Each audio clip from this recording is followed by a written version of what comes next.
அதனால கேப்டன் எங்குமே போல, நம்ம கூட தான் இருக்கார், நமக்குள்ளதான் இருக்கார்.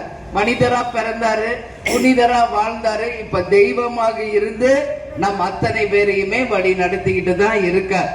இதே அருப்புக்கோட்டை தொகுதியில ராமானுஜபுரத்துல பிறந்து வளர்ந்தவர் தான் நமது கேப்டன் அவர்கள் என்பதை இந்த நேரத்துல நான் பெருமையோட இந்த மண்ணில் சொல்றேன்.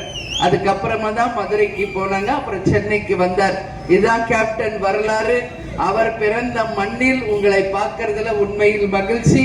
அதுவும் இன்னைக்கு மிக மிக முக்கியமான நாள், குடியரசு தினம்.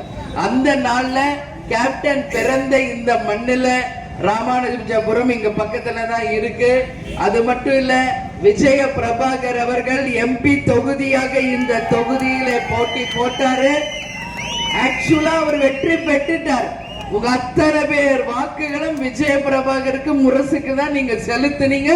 இது எல்லாருக்குமே தெரியும், இதுதான் உண்மை. ஆனா அந்த உண்மை மறைக்கப்பட்டு அவர் வெற்றி பெற்றது செல்லாது என்று அறிவிச்சிருக்காங்க. கடவுள் என்று ஒன்று இருந்தால் நிச்சயம் தர்மம் ஜெயிக்கும் என்பதில் எந்த மாற்று கருத்தும் கிடையாது.